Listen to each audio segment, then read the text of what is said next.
Em Tito capítulo 2, versículos 11 a 13, está escrito que a graça de Deus se ha manifestado trazendo salvação a todos os homens, ensinando-nos que, renunciando às impiedades e às concupiscências mundanas, vivamos ainda neste presente século, sóbria e justa e piamente, aguardando a bem-aventurada esperança e o aparecimento da glória do grande Deus e Salvador, Jesus Cristo.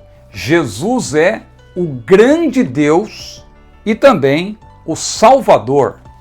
Muitas pessoas dizem que creem em Jesus, mas será que todas as pessoas creem no Jesus da Bíblia?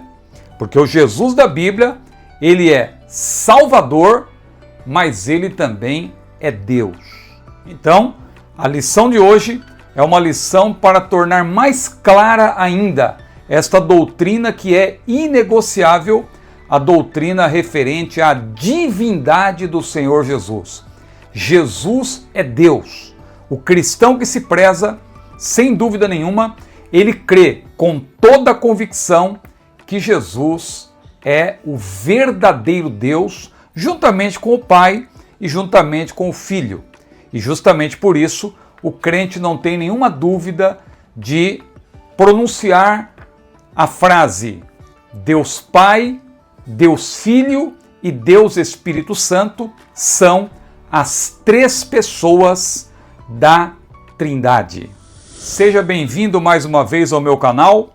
Eu sou o pastor Ciro Zibordi e nós vamos direto ao assunto. Nós estamos estudando nesse trimestre sobre a defesa da fé cristã, mais precisamente combatendo as antigas heresias que foram surgindo ao longo da história e que se apresentam hoje com uma nova roupagem, com uma nova aparência.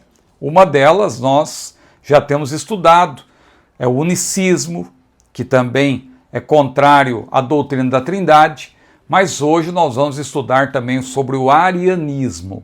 Mas antes de falar sobre o arianismo, claro, nós vamos ver o que a Bíblia diz sobre essa matéria tão importante. Jesus é Deus. A lição de número 5, que será estudada, se Deus quiser, no dia 2 de fevereiro, de maneira presencial, nós vamos ter a oportunidade. Mas aqui no meu canal, nós já estamos apresentando esta videoaula para você ir se inteirando, você que é professor, você que é aluno, e também fica o convite, se você desejar tornar-se um apoiador, um membro do nosso canal, para ter o roteiro, esse roteiro que nós vamos aqui apresentar. Então é muito fácil, você entra lá no meu canal, né? Você veja aqui vários vídeos, várias playlists, e você vai encontrar o botão Seja Membro, ou no vídeo que você for assistir, você vai encontrar aí na descrição, né?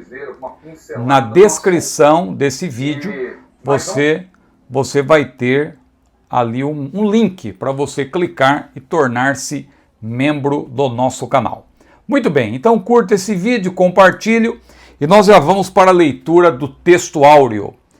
João capítulo 1, versículo 1. No princípio era o Verbo, e o Verbo estava com Deus, e o Verbo era Deus. E a verdade prática, a divindade de Jesus está muito clara e direta na Bíblia, além de ser revelada no seu ministério terreno, na manifestação dos seus atributos e obras divinas. Então nós não temos nenhuma dúvida de que Jesus é Deus, mas nós vamos agora pormenorizar todos os tópicos, os 3 tópicos dessa lição, bem como os pontos referentes a estes tópicos. Então nós vamos ver o primeiro tópico, que é a doutrina bíblica da divindade de Jesus. O segundo tópico, a heresia que nega a divindade de Jesus, que no caso é o arianismo. E nós vamos falar também sobre as implicações do arianismo na atualidade, porque o arianismo, ele hoje é apresentado sob nova roupagem. Muito bem, vamos então avançando. Esse roteiro então que eu vou apresentar agora, está à disposição já dos membros do canal. Quem é membro do canal tem acesso a todo o nosso acervo de estudos. Então sempre nós disponibilizamos de maneira antecipada esses textos. E muitas vezes também os vídeos da Escola Dominical também são antecipados, porque nós divulgamos para todos com uma semana de antecedência mais ou menos.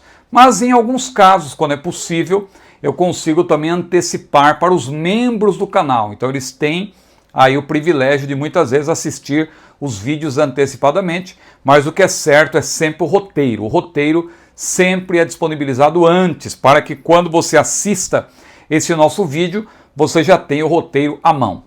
Pois bem, na presente aula então, tendo em mente o emblemático texto de João, capítulo 1, versículos 1 a 14, nós vamos discorrer sobre a doutrina bíblica da divindade de Jesus. Uma doutrina, repito, inegociável. Quem é crente de verdade, de maneira nenhuma abre mão dessa doutrina de que Jesus é Deus. Porque ele só pode ser salvador de fato se ele for Deus. E ele é Deus. Porque a Trindade não são três deuses, são três pessoas, é tripessoalidade. Três pessoas que formam um único Deus, é triunidade. Expressa também na palavra pericorese, que nós mencionamos na aula passada, que fala dessa interação, desse relacionamento entre as pessoas da Trindade, que vai continuar sendo estudado ainda ao longo desse trimestre. Mas veja, nós vamos ter em mente então sempre João capítulo 1, versículos 1 a 14, mas nós não vamos ficar presos a ele. Vamos discorrer sobre várias passagens da Bíblia, vamos dar uma olhada também na história. Abordaremos a heresia ariana, que surgiu nos primeiros séculos do cristianismo, bem como a sua representação nos dias de hoje, por meio de seitas que negam a deidade do Verbo de Deus, não é? E devemos observar que o apóstolo João, instruído no monoteísmo, veja, João era um israelita, e como tal, evidentemente, ele foi instruído no monoteísmo judaico. E mesmo assim, você percebe que ele em momento algum, ele apresenta Jesus como alguém inferior ao Pai, como um Deus de segunda classe. Não, Jesus é apresentado como Deus.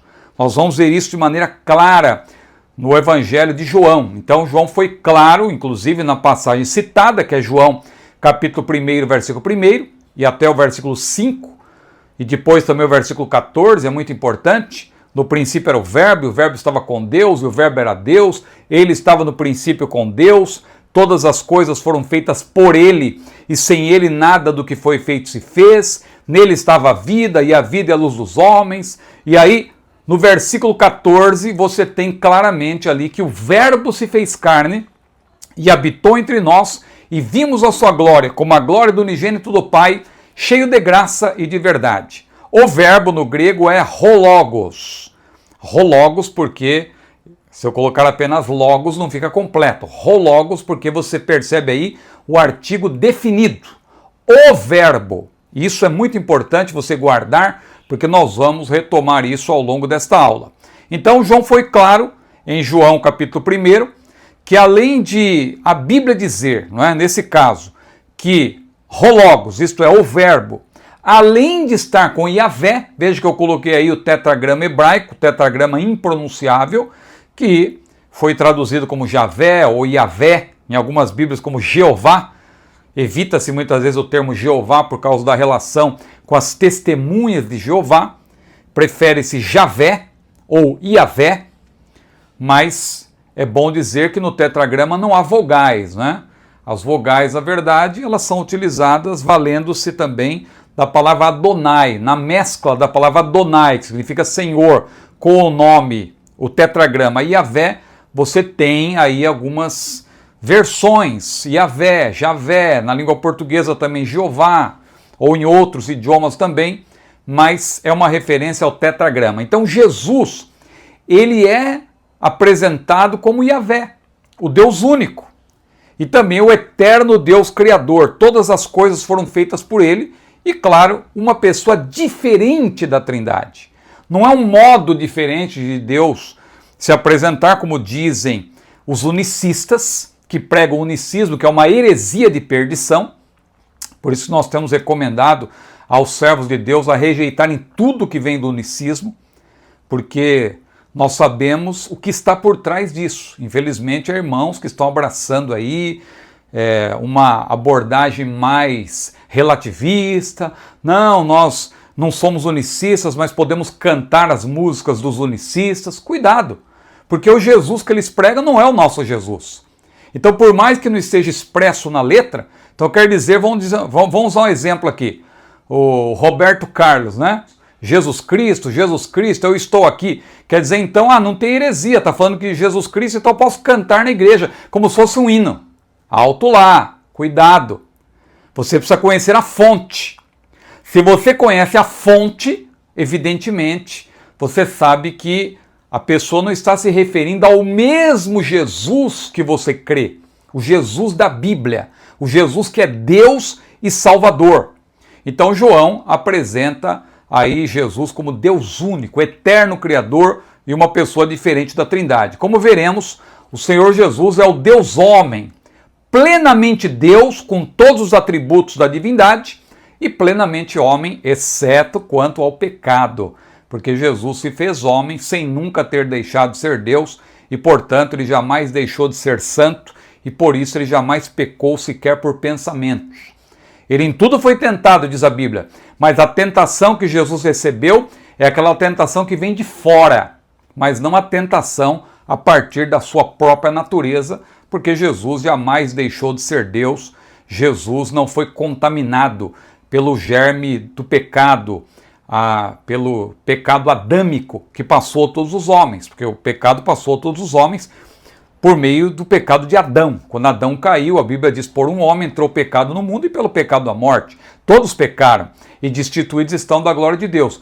Mas Jesus, como último Adão, como diz Paulo em 1 Coríntios 15, claro, ele veio para morrer em nosso lugar como homem, mas ele nunca pecou e por isso ele certa vez até disse, quem me convence de pecado? Ninguém pode convencer Jesus de ter pecado, porque Jesus nunca deixou de ser santo.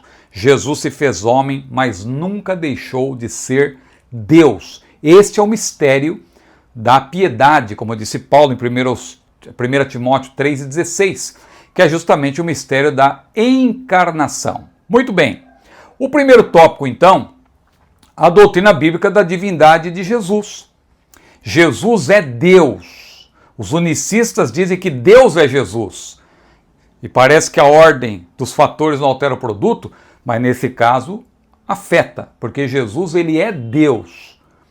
Você dizer que Deus é Jesus, você está defendendo aí o modalismo, que Deus ora se apresenta como Pai, ora se apresenta como Filho, ora se apresenta como Espírito Santo, vai cair naquele absurdo que os unicistas defendem, de que o Espírito Santo morreu na cruz, com base em Atos 20 e 28, que não tem nada que ver, é uma heresia isto, não é? E nós vamos ressaltar isso novamente, embora a aula de hoje não seja sobre o unicismo, mas sobre o arianismo, essas heresias estão de mãos dadas, arianismo e unicismo.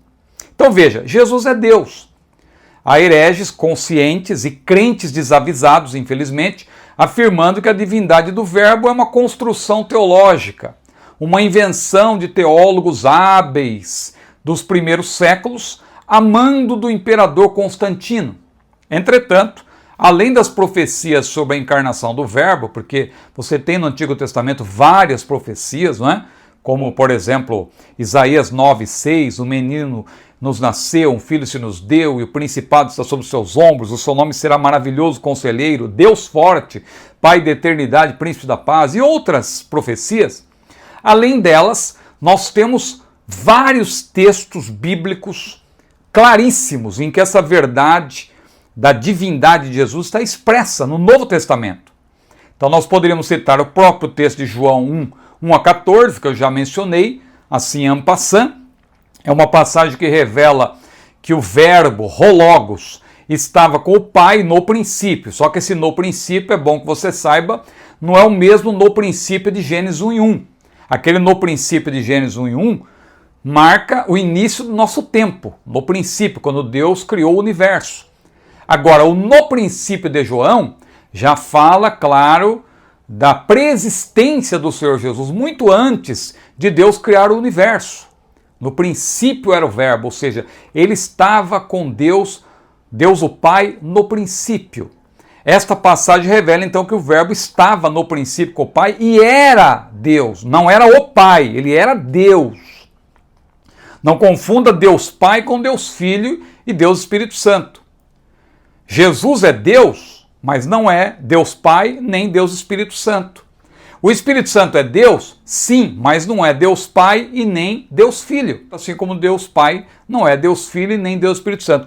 Mas não são três deuses, são três pessoas que formam um único Deus. Repito, não é triteísmo, é tripessoalidade. É isso que a Bíblia ensina. Ah, isso não entra na minha cabeça. Não precisa entrar na sua cabeça para ser verdade. Nós somos limitados. O homem natural não compreende as coisas do Espírito de Deus porque ele parece loucura.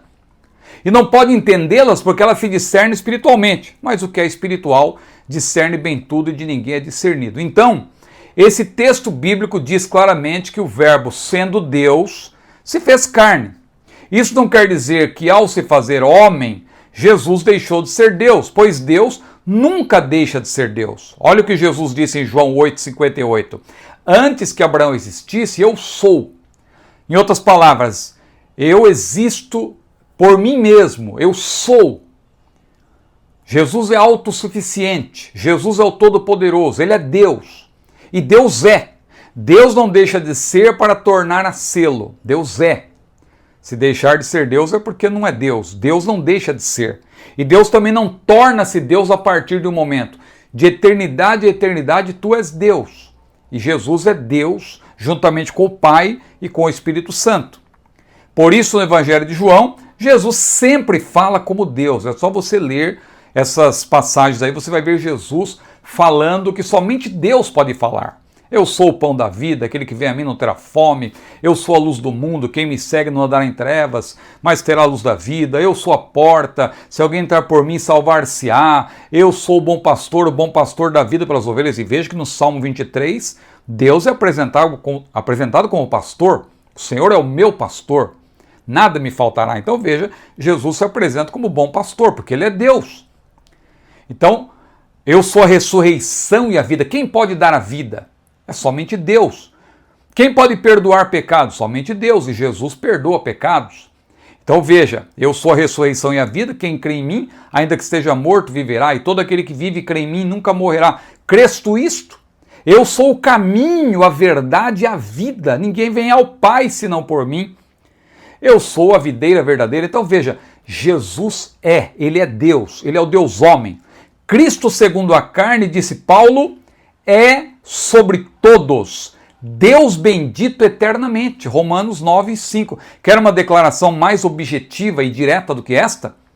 Jesus é Deus bendito eternamente. Cristo, segundo a carne, ou seja, o Deus homem, disse Paulo, Jesus mesmo após a sua encarnação, porque ele não deixou de ser Deus, ele é Deus bendito eternamente.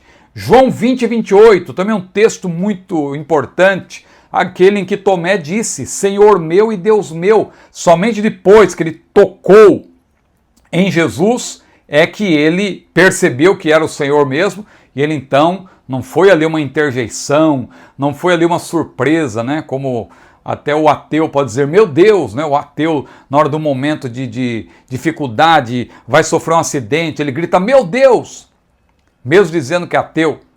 Mas não é isso que aconteceu com Tomé. Tomé, ele fez uma declaração de que Jesus é Senhor, de que Jesus é Deus.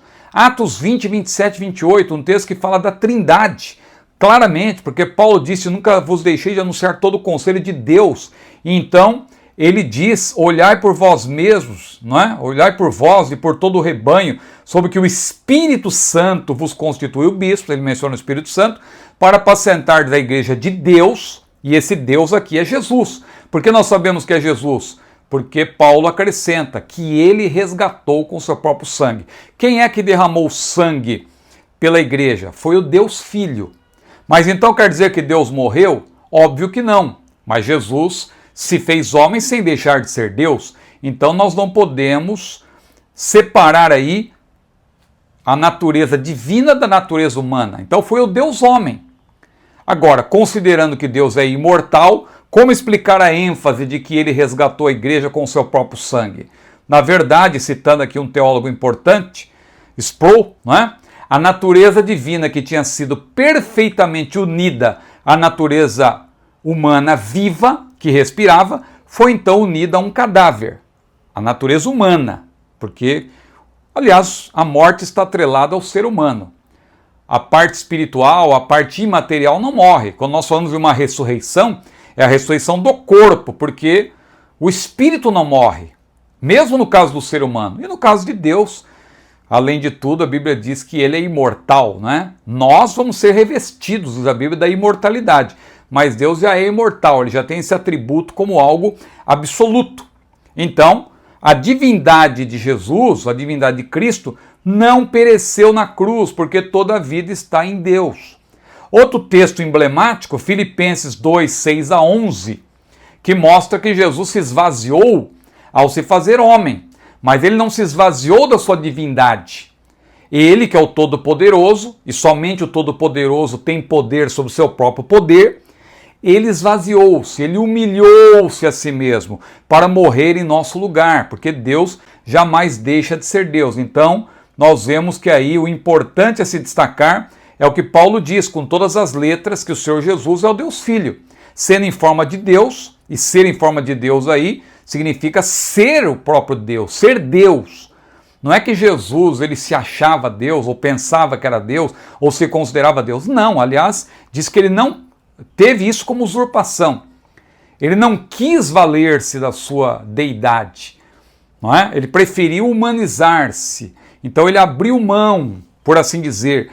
Ele diminuiu-se, porque, repito, somente o Todo-Poderoso tem poder sobre o seu próprio poder. Agora, ao valer-se do seu poder para diminuir o seu próprio poder, é claro, é óbvio que Jesus não perdeu o seu poder. Veja se você entende, não é?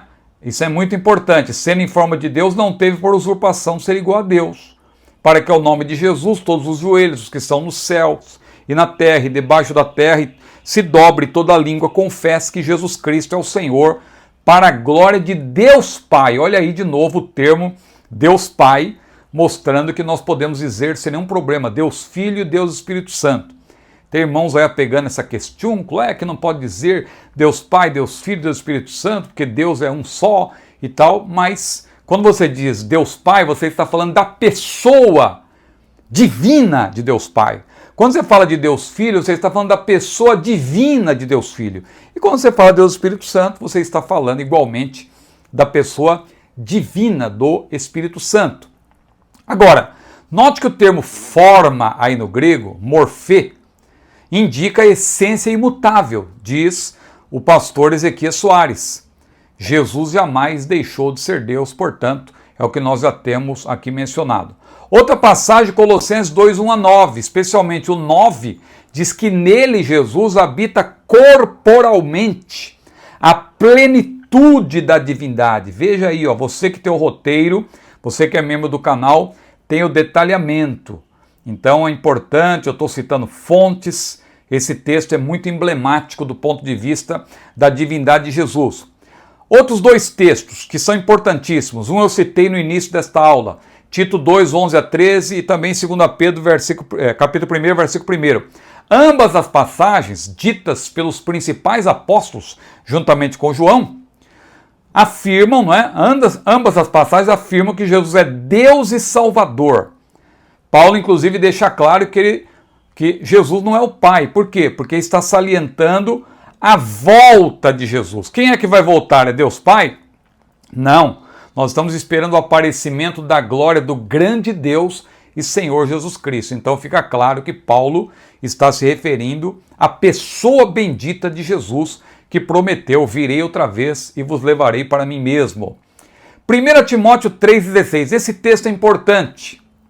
O autor não cita, inclusive, na lição, talvez até para evitar aí uma explicação mais pormenorizada por falta de espaço, que ele não teria aqui para explicar, não é? Mas esse texto eu vejo que muitos evitam, porque A palavra Deus aí não aparece em algumas Bíblias, mas deixa eu fazer um esclarecimento, porque a divindade de Jesus é mencionada aqui, 1 Timóteo 3,16. Olha o que diz a ACF, Almeida Corrigida Fiel, que está correta.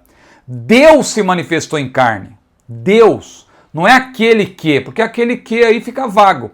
Ah, irmão Ciro, pelo contexto é Jesus. Sim, mas se você olhar para o contexto imediato, não tem o antecedente ali para você entender que é Jesus. Porque pode se referir a qualquer pessoa, porque todos nós nos manifestamos em carne, não é? Todos nós somos seres humanos, nós nos encarnamos, por assim dizer. Então, a versão bíblica CF, ela é bem precisa nesse caso. Por quê? Porque quase 99% dos manuscritos do Novo Testamento, e são aí cerca de 6.000 manuscritos gregos, quase 99% deles trazem, não é, aí a palavra Deus, Theos, não é? Então veja, eu vou até ler aqui para ter poder de síntese.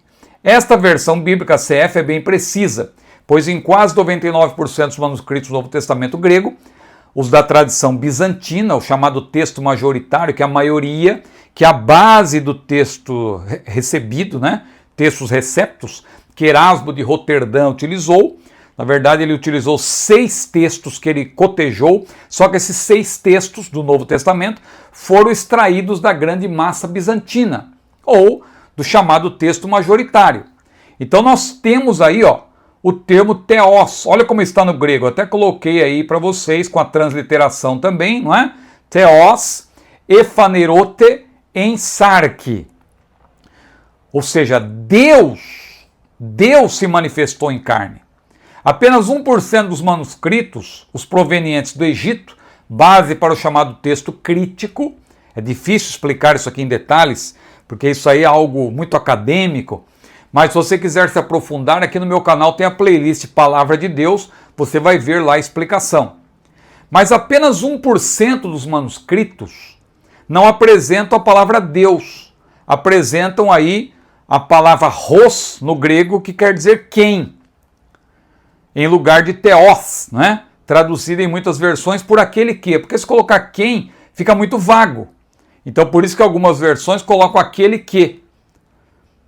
Mas o correto seria colocar Deus, porque aí se está falando de Deus, que é Jesus no caso, que foi ele que se encarnou.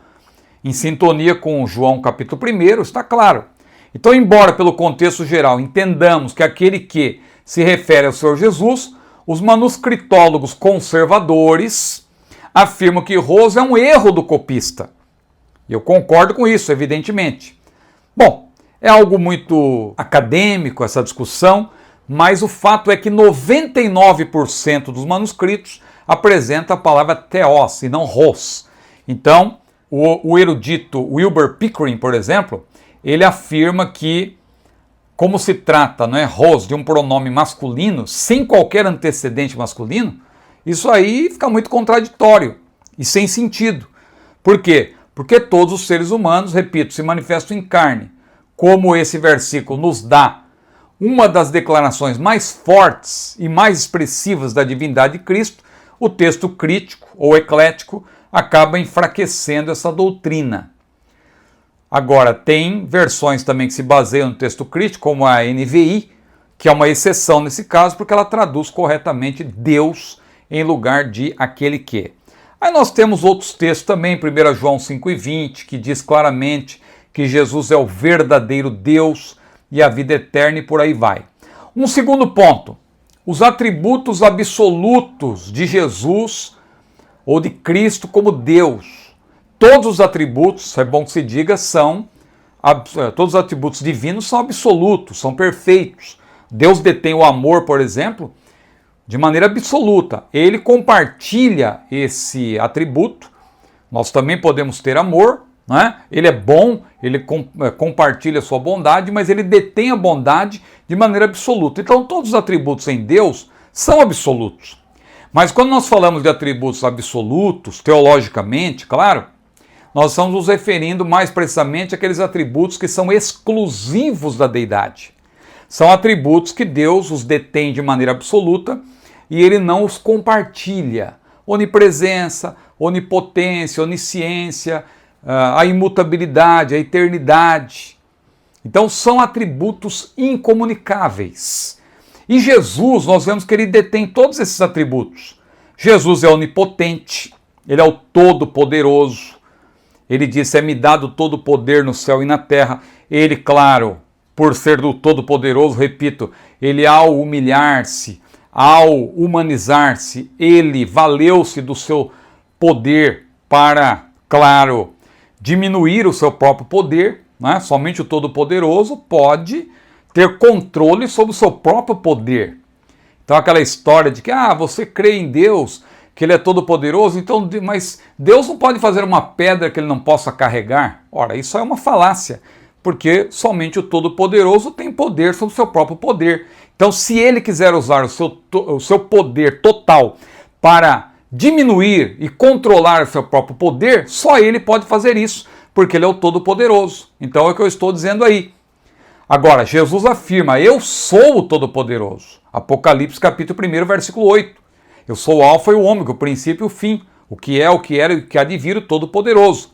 E o adjetivo Todo-Poderoso aí, ou onipotente, é Ropantocrator, em Apocalipse 1 e 8, que diz respeito ao Pai, mas também diz respeito ao Filho.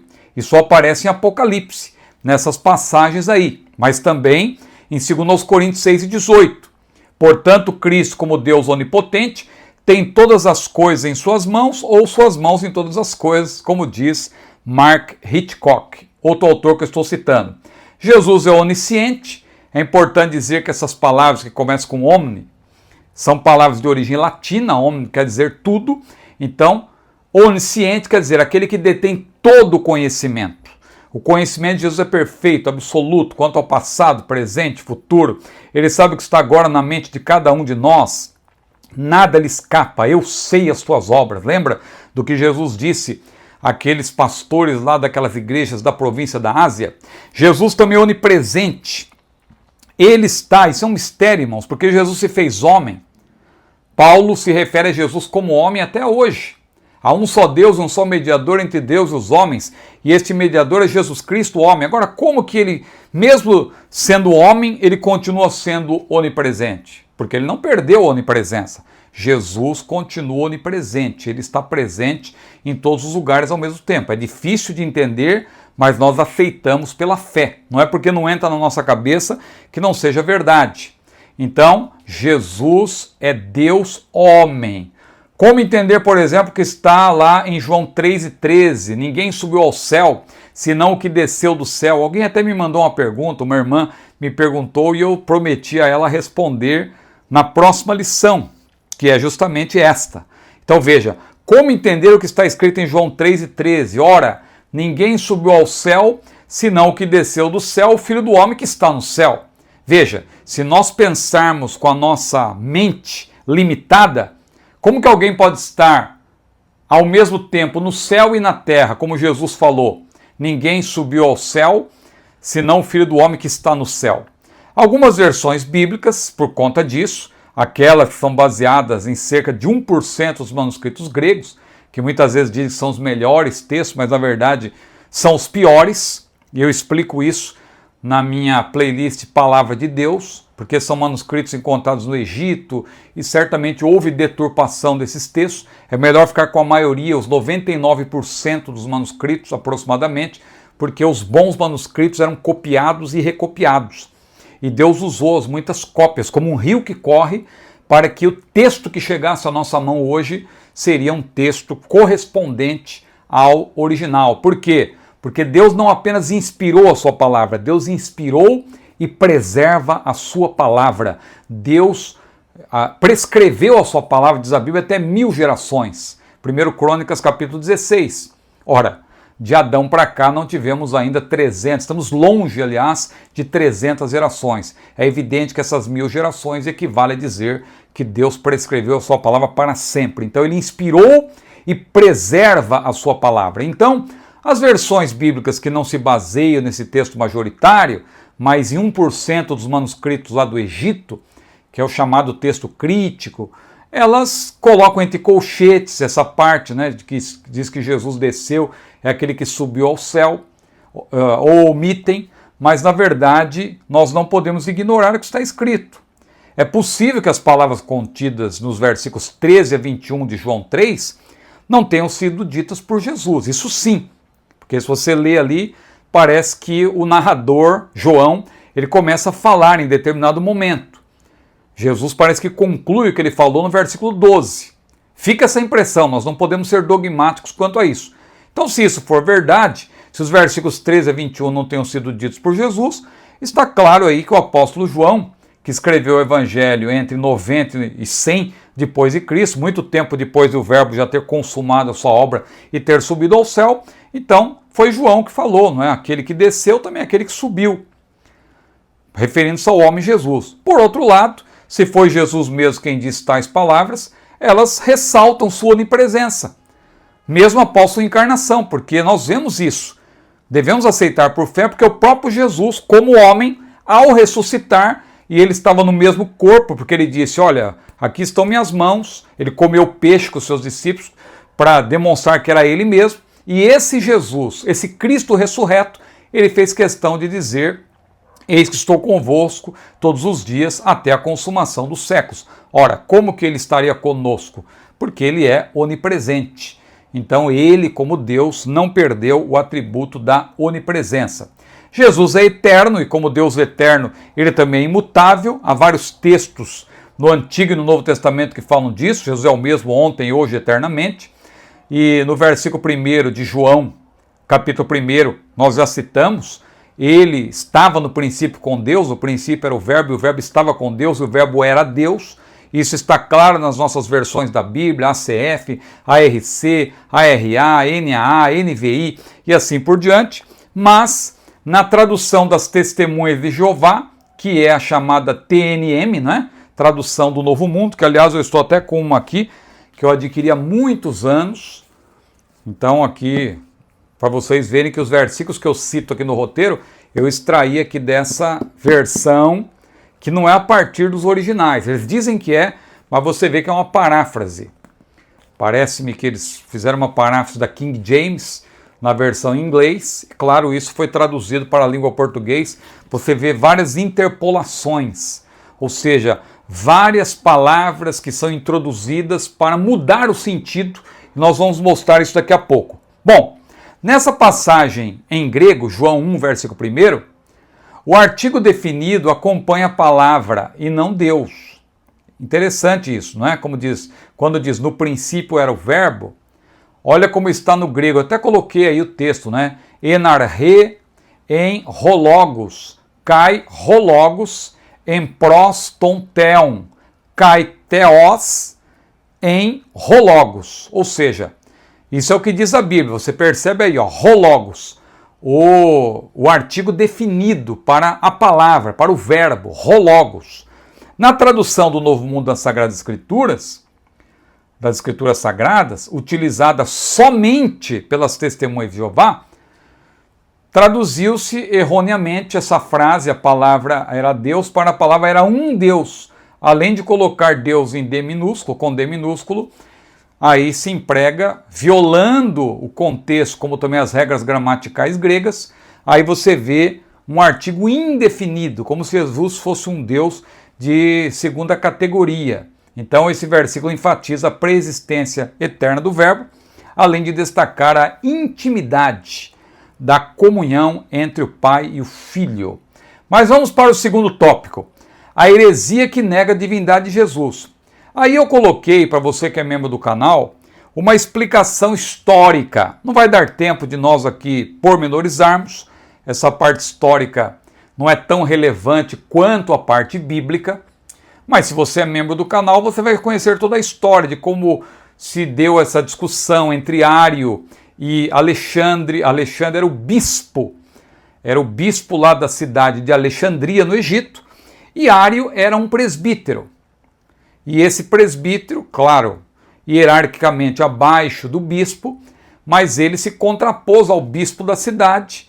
Isso aí gerou uma grande contenda. Eu explico aqui, veja, primeiro ponto, arianismo, tem a ver com o proponente dela, né, dessa heresia, que é Ário, que viveu lá entre o fim do terceiro século e o início do quarto século.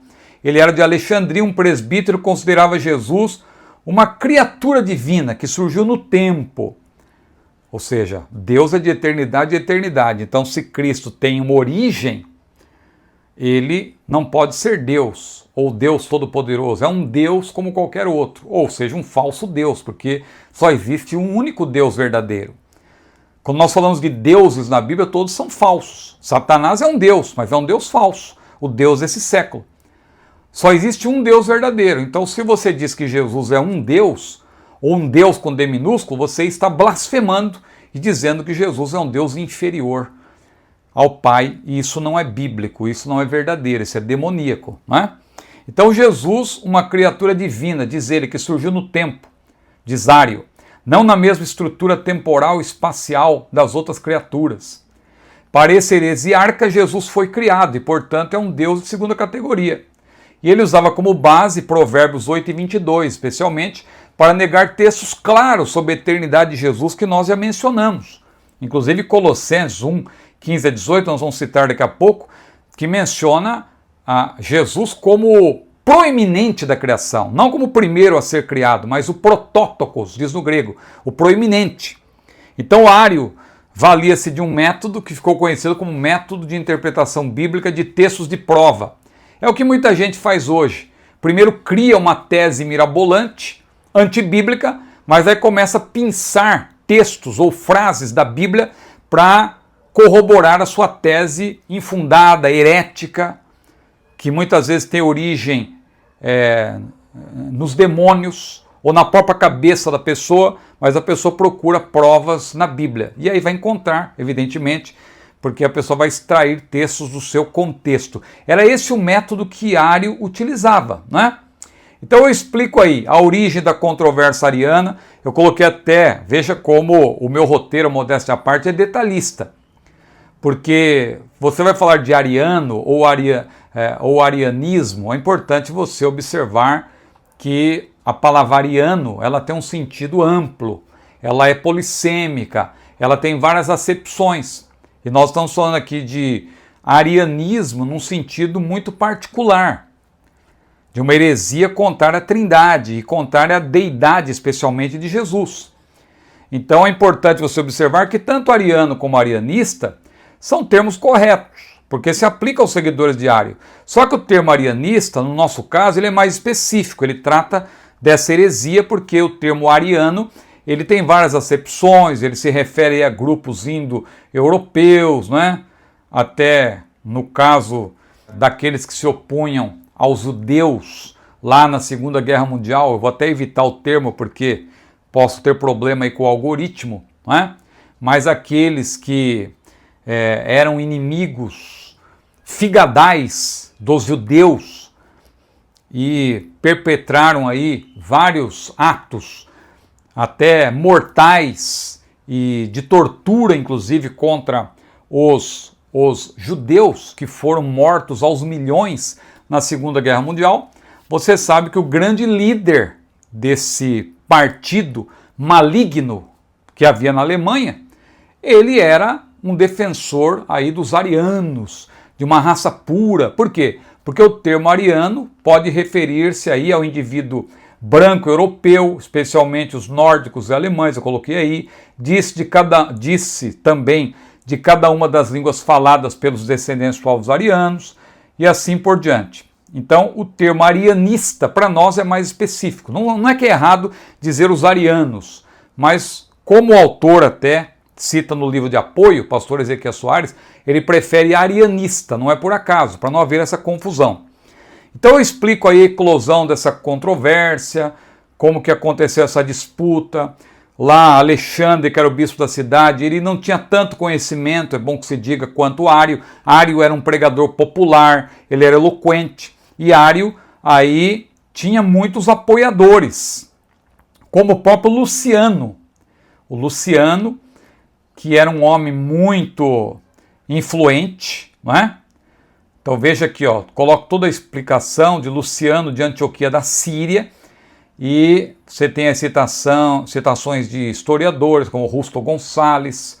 Ário construiu toda uma argumentação com base nessa concepção de Luciano, que entrou em conflito direto com seu bispo Alexandre, que cria na plena divindade do Filho de Deus. Então veja, Alexandre estava certo, mas ele não tinha tanto conhecimento.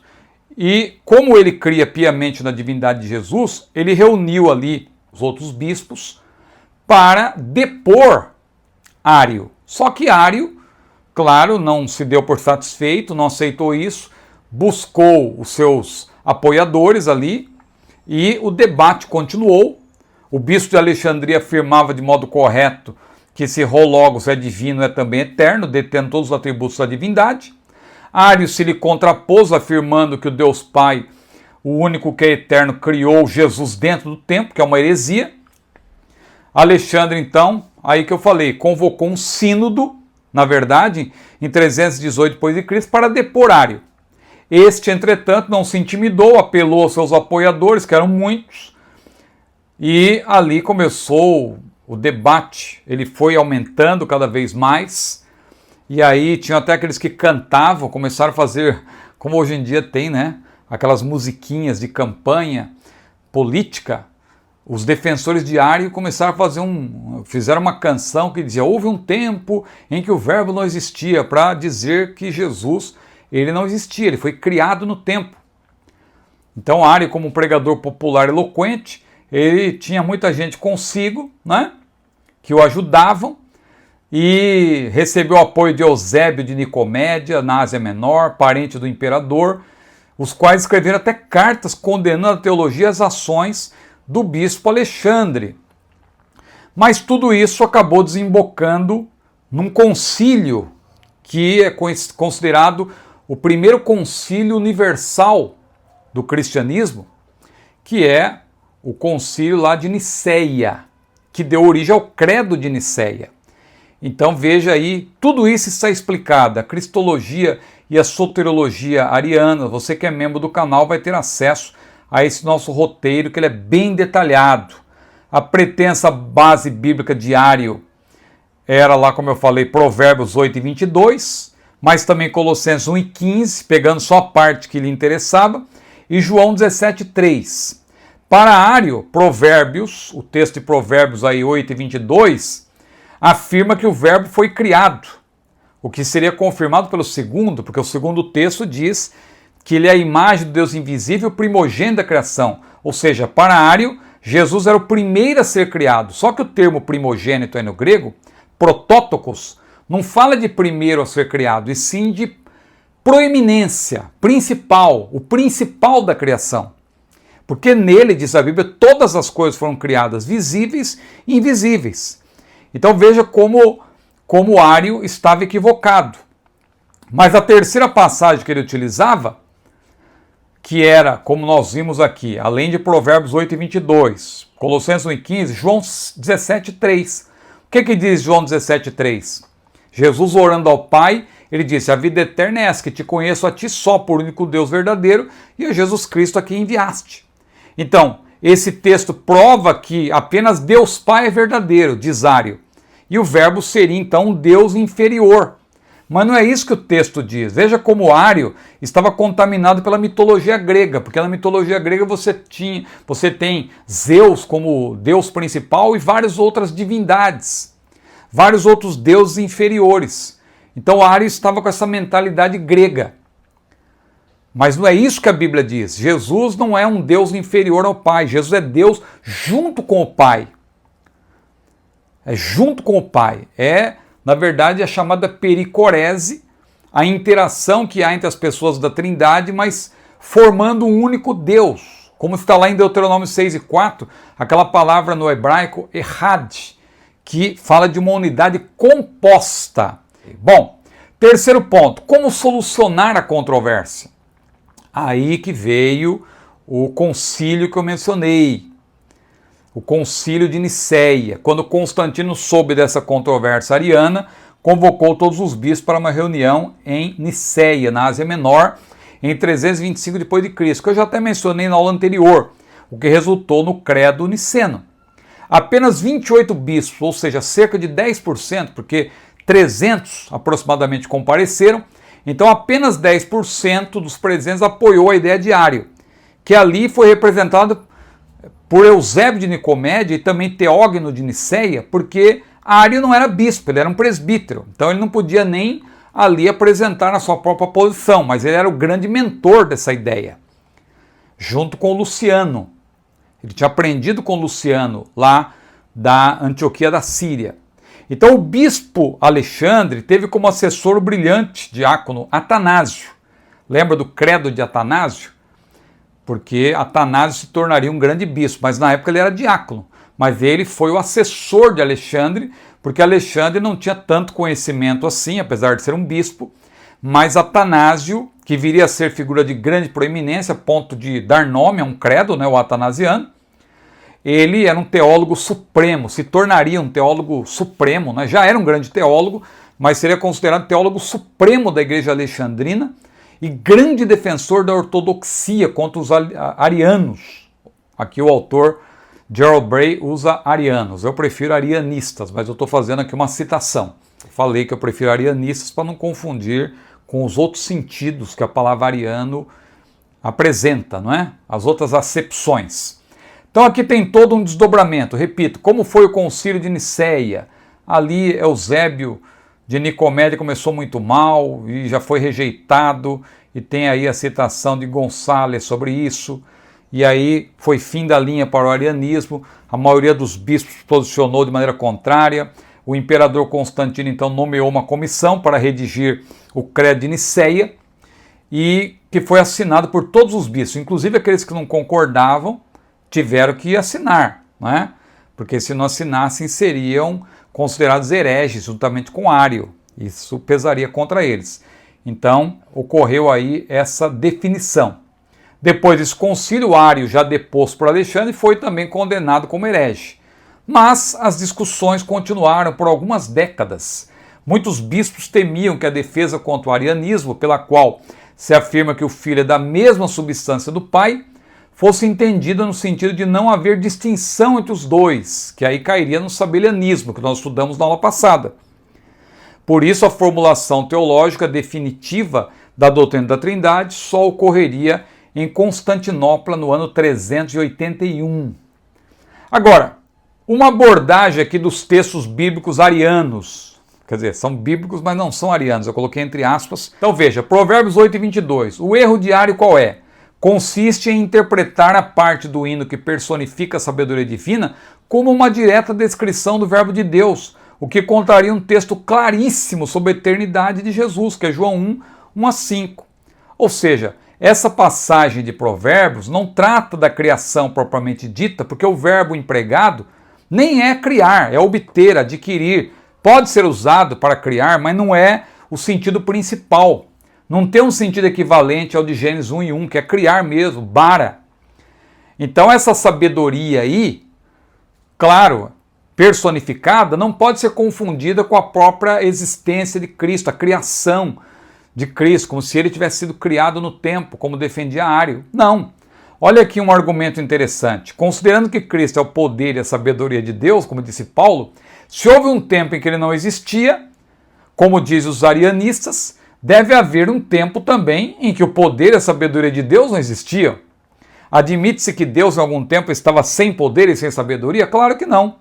Então veja como esse argumento ele se autodestrói em 5 segundos, né? Esse argumento de Ário. Em Salmo 102, versículos 25-27, atribui-se a Deus Pai a obra da criação. E em Hebreus 1:10-12, a mesma criação é atribuída a Cristo, porque não tem como você dizer que Jesus não é Deus. Ele é uma pessoa diferente, mas ele estava no princípio com Deus e todas as coisas foram feitas por ele, e sem ele nada do que foi feito se fez, e por isso que Colossenses 1:15 também, ele não contraria isso, mas ele reafirma, inclusive dentro do contexto, que Jesus não é o primeiro a ser criado, ele é o principal, ele é o protótocos, ele é o proeminente. Olha como está aí bem detalhado no meu texto. João 17:3, por sua vez, afirma, Jesus afirma em oração ao Pai, que a vida eterna consiste em conhecê-lo como único Deus verdadeiro. Mas ele acrescenta, e é Jesus Cristo a quem enviasse. E ao dizer aí, conhecer a Deus e conhecer a Jesus Cristo para ser salvo, ou obter a vida eterna, é porque Jesus também é Deus Salvador. Nós já falamos disso. 2 Pedro capítulo 1, versículo 1, Tito 2, versículo 13, mencionam textualmente que Jesus é Deus e Salvador. E o próprio Pai chama Jesus de Deus. Ó Deus, o teu trono subsiste pelos séculos dos séculos. O cetro de equidade é o cetro do teu reino. Hebreus 1 e 8. E Jesus falou em João 10 e 10, eu e o Pai somos um. E o próprio autor do quarto evangelho, João, ele que escreveu as palavras de Jesus, a vida eterna é esta, que te conheço a ti só como único Deus verdadeiro, e é Jesus Cristo quem enviasse. O próprio João, em 1 João 5 e 20, diz que Jesus é o Deus verdadeiro. Olha aqui, ele afirma que o Deus Filho é o Deus verdadeiro. 1 João capítulo 5, versículo 20. Mas aí vem o terceiro tópico, as implicações do arianismo na atualidade. E aí tem a citação da tradução do Novo Mundo das Escrituras, que eu confesso, eu fiz uma abordagem para você que é membro do canal ter mais subsídios.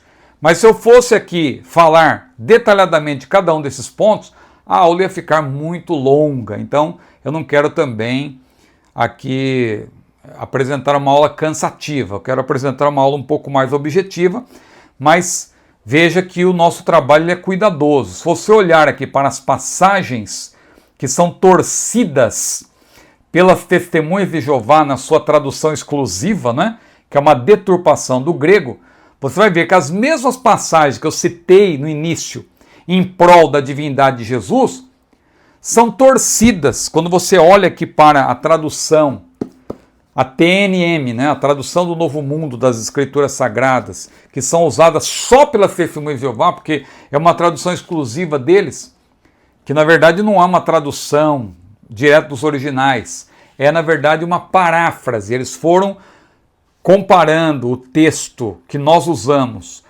e com a heresia deles, e na medida que eles comparavam, eles iam mudando os textos. Você vê isso claramente. Aqui, por exemplo, João 1, 1 a 14, onde diz na nossa Bíblia, no princípio era o verbo estava com Deus, o verbo era Deus.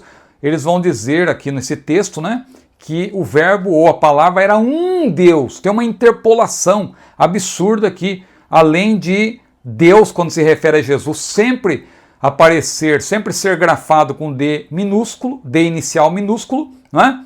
Você tem ainda essa interpolação absurda, que no meu caso, na minha versão, que eu adquiria há alguns anos, está entre colchetes, mas na atual eles já tiraram até o colchete. Então, admitindo como se no grego tivesse esse artigo indefinido que nós já vimos. É um absurdo, não tem. Jesus é hologos, o verbo de Deus. E o versículo 14, eles traduzem, inclusive, a palavra se tornou carne e residiu entre nós, e observamos a sua glória, uma glória tal como de um filho, não é do filho unigênito, é um filho unigênito de um pai, não é nem o próprio Deus Pai. Então veja como eles relativizam aí a deidade de Jesus. João 20, 28, em que Tomé diz claramente que Jesus é Senhor meu e Deus meu, eles não mudaram, eles só colocaram meu Senhor e meu Deus, só que quando você vai conversar com uma testemunha de Jeová, ela vai dizer o que para você? Não, aqui Tomé não está chamando Jesus de Deus. É uma reação de surpresa. Quando ele viu que aquilo ali tinha as marcas dos cravos na mão de Jesus no lado, ali Tomé falou, meu Deus, ele exclamou. Não é que ele chamou Jesus de Deus. Então veja que também é algo que não se sustenta, é absurdo.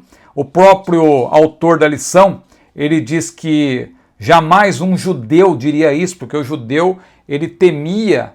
Até hoje os judeus que são realmente fiéis à sua religião, eles temem usar o nome de Deus em vão. Então jamais um judeu devoto, ali ortodoxo, ele usaria, não é, esse termo. Veja aqui o que o autor disse, os judeus ainda hoje não ousam pronunciar o nome de Deus. No contexto judaico da época, seria tomar o nome de Deus em vão. Atos 20 e 28, aqui temos mais uma interpolação absurda da tradução do Novo Mundo. Eles, além de grafarem o Espírito Santo com iniciais minúsculas, porque eles não creem que o Espírito Santo é Deus. Para eles, o Espírito Santo é a força ativa de Deus, não é uma pessoa, né? Que é outra heresia também das Testemunhas de Jeová.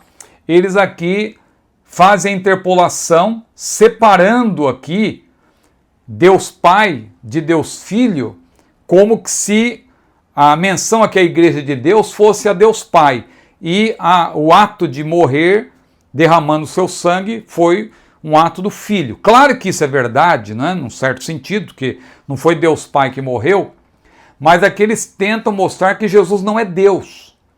Veja, embora seja dito que o Filho derramou o seu sangue, o que é verdade, oculta-se num jogo de palavras a afirmação presente no texto grego de que Jesus é Deus e o agente, pois ele comprou a igreja com o seu próprio sangue, ou seja, o mal misturado com o bem é pior do que o mal declarado. Então olha aqui como ficou o versículo. Prestai atenção a vós mesmos, na TNM, e a todo o rebanho, entre o qual o Espírito Santo, com iniciais minúsculas, vos designou superintendentes para pastorear a congregação de Deus, não é? Que ele comprou com o sangue do seu próprio Filho. Veja como eles torceram o texto aqui, tirando de Jesus aqui a sua deidade.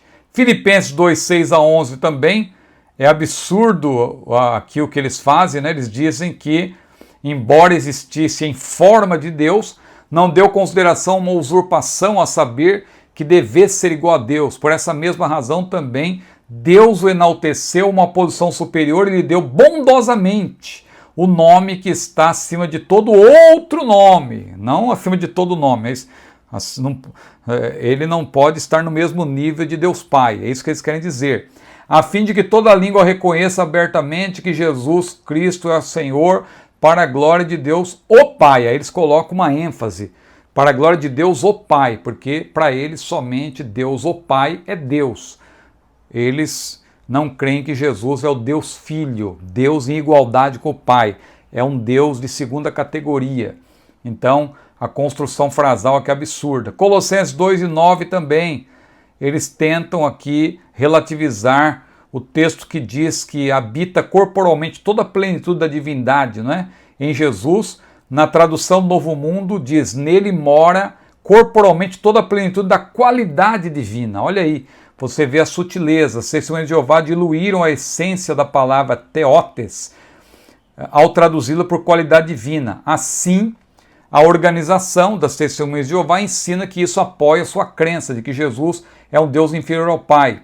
Tito 2,13 e 2 Pedro 1,1, que diz que Jesus é Deus, nosso Deus e Salvador, eles colocam aí à frente de Deus, eles colocam a preposição de mais o artigo definido o, do, no caso, para dizer que está se falando de duas pessoas, quando aqui, na verdade, o texto está falando especificamente de Jesus como Deus Salvador. É só você ler o texto grego, eu até coloquei aí, ó, endikaio sine, né? Tutel, remon, kai, soteros, Iesu Cristo, traduzido fielmente na área por na justiça do nosso Deus e Salvador Jesus Cristo. Veja, é uma pessoa só aí, nosso Deus e Salvador Jesus Cristo. Não está falando do Pai e do Filho, está falando só do Filho, mas a tradução do Novo Mundo introduz do aí à frente de Salvador para separar as pessoas.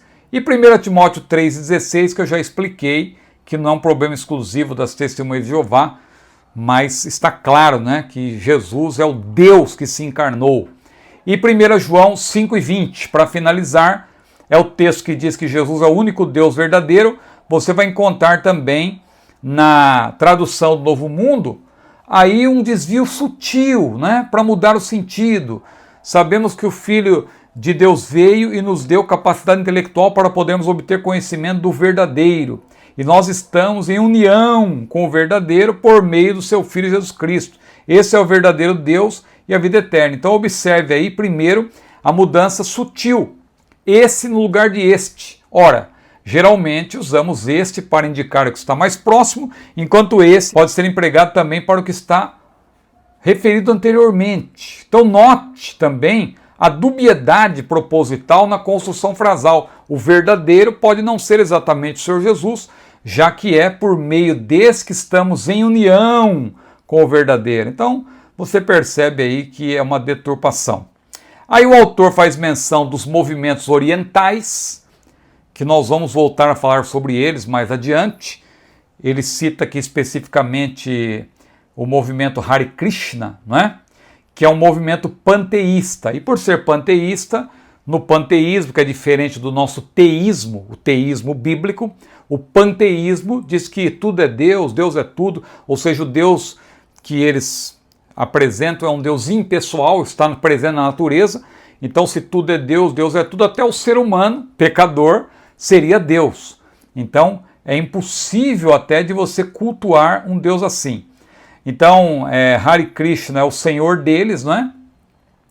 Que é um movimento, o Hare Krishna é também um movimento reencarnacionista. Seu senhor Krishna é uma divindade representada pela figura de uma menina rodeada de flores, com vestes coloridas, tocando uma flauta, demonstrando felicidade. Quando você vê aí os membros desse movimento em praça pública, com aquela roupa ali dançando, pulando, você percebe que eles estão justamente representando aí Krishna, que é apresentado como uma menina vestida de roupa colorida, tocando flauta e assim por diante. Essa característica sincretista faz com que os movimentos orientais sejam braços da nova era, movimento holístico que certamente será usado pelo falso profeta no início do período tribulacional. Então tudo está aí.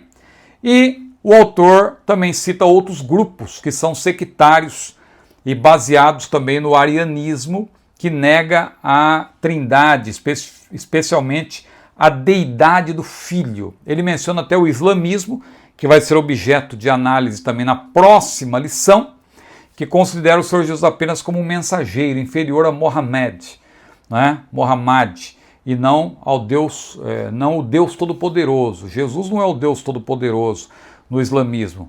Mohammed, que muitos falam Maomé, mas os próprios islâmicos não gostam. Eu estou citando Muhammad justamente porque é o termo que eles utilizam. Então, aqui no Brasil, se você for evangelizar um muçulmano, se você falar Maomé, você já perde credibilidade, porque eles dizem, não, esse não é o nome do nosso profeta. Claro que nos livros de história você vai encontrar Maomé.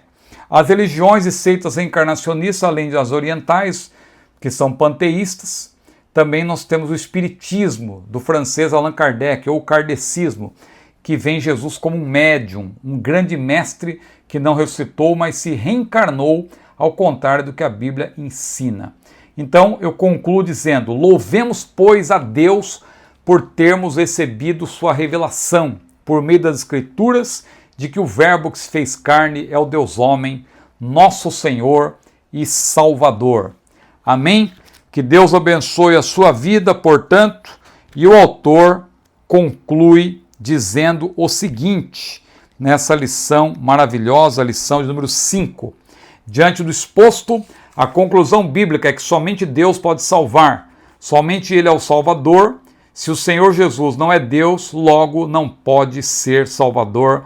Então negar a divindade de Jesus é negar a própria salvação. Se você gostou desse vídeo, curta ou compartilhe e também torne-se membro do nosso canal, porque sendo membro você vai ter acesso ao nosso acervo de textos, como esse roteiro aqui, não é? E você também vai poder aqui ter acesso, claro, tornando-se membro do nosso canal. Que Deus, e ser membro é fácil, é só clicar no botão Seja Membro ou no link disponível na descrição desse vídeo, o link Seja Membro, é só você clicar, lá tem todos os passos para você ser um apoiador do nosso canal. Que Deus abençoe a sua vida, a paz do Senhor.